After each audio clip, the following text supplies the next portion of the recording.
শেষ দিন এই একটি দোয়া পাঠ করলে আপনি যেতে পারেন জান্নাতে। এই দোয়াটি হয়তো অনেকেই জানেন, তবে এই দোয়াটির ফজিলত সম্পর্কে কেউ জানেন না। যদি কোনো বান্দা এই দোয়ার ফজিলত সম্পর্কে জানতে পারে তবে সে কখনোই এই দোয়া পড়া থেকে বিরত থাকবে না। আমাদের প্রিয় নবী হযরত মুহাম্মদ সাল্লাল্লাহু আলাইহি ওয়াসাল্লাম নিজেও এই দোয়াটি শেষ রমজানের দিন বেশি বেশি তেলাওয়াত করতেন, আর তার সকল উম্মতদের এই দোয়াটি পড়ার জন্য বিশেষভাবে বলে গিয়েছেন। কোনো বান্দা যদি সারা বছর গুনাহ করে এবং শেষ রমজানের দিন এই ছোট্ট একটি দোয়া পাঠ করে আল্লাহর কাছে ক্ষমা চায়, তাহলে আল্লাহ তাআলা সেই দোয়ার উসিলায় সেই বান্দার পাহাড় সমান গুনাহ মাফ করে দেয়। আমাদের মধ্যে এমন অনেকে আছে যারা এই দোয়া সম্পর্কে জানেন না, আবার অনেকে এই দোয়াটি সম্পূর্ণ জানেন কিন্তু এই দোয়ার ফজিলত সম্পর্কে কিছুই জানেন না। আমরা আপনাদেরকে আজকে জানাতে চলেছি সেই ছোট্ট দোয়াটি, যা আপনি যদি রমজানের শেষ দিন এশার নামাজ পড়ে তারপর 2 রাকাত নফল নামাজ পড়ে এই দোয়াটি পাঠ করেন তবে আল্লাহ তাআলা আপনার পূর্ববর্তী সকল গুনাহ মাফ করে দিবেন এবং আপনার জন্য জান্নাত ওয়াজিব হয়ে যাবে। তাই ভুলেও এই ভিডিওটি এড়িয়ে যাবেন না, হয়তো এই ভিডিওটি হতে পারে আপনার জান্নাত লাভের পথ প্রদর্শক। আর এই ভিডিওটি আপনার সকল মুসলিম ভাই ও বোনদের মধ্যে শেয়ার করে দিতে ভুলবেন না। আপনার একটি শেয়ারে তারাও আমল করার সুযোগ পাবে এবং জান্নাতবাসী হবে। তো চলুন শুরু করা যাক আজকের ভিডিও।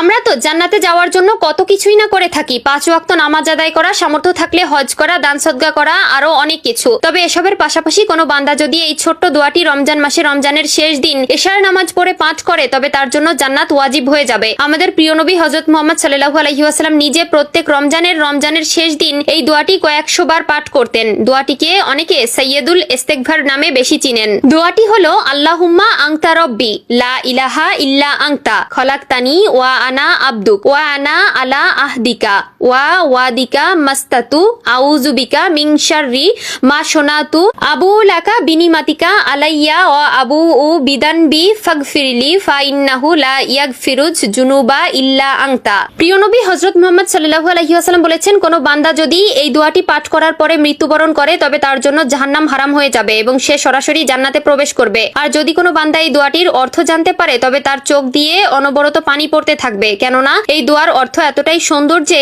আমাদের প্রিয় নবী হযরত মুহাম্মদ সাল্লাল্লাহু আলাইহি ওয়াসাল্লাম যখন এই দোয়াটি পাঠ করতেন তখন তিনিও কান্নায় ভেঙে পড়তেন। চলুন জেনে আসি এই দোয়াটির অর্থ। হে আল্লাহ, আপনি আমার প্রতিপালক, আপনি ব্যতীত কোনো মাবুদ নাই। আপনি আমাকে সৃষ্টি করেছেন এবং আমি আপনার বান্দা। আমি যথাসাধ্য আপনার প্রতিশ্রুতি ও অঙ্গীকারের উপর আছি। আমি আমার কৃতকর্মের অনিষ্ট থেকে আপনার আশ্রয় প্রার্থনা করছি। আমি আপনার প্রতি স্বীকার করছি যে আপনি আমার প্রতি অনুগ্রহ করেছেন এবং আমি আমার পাপ স্বীকার করছি। অতএব আপনি আমাকে ক্ষমা করুন, কারণ আপনি ব্যতীত আর কেউ গুনাহ ক্ষমা করতে পারবে না। এই দোয়ায় স্বীকার করা হয় যে আল্লাহই আমাদের রব, আমরা তার বান্দা এবং তিনি আমাদের প্রতিনিয়ত নিয়ামত দিয়েছেন, তা আমরা স্বীকার করি। একই সঙ্গে নিজের গুনাহের কথা স্বীকার করে আল্লাহর কাছে ক্ষমা প্রার্থনা করা হয়। তাই এটি পড়লে আল্লাহ তাআলা আমাদের গুনাহ মাফ করে দেন।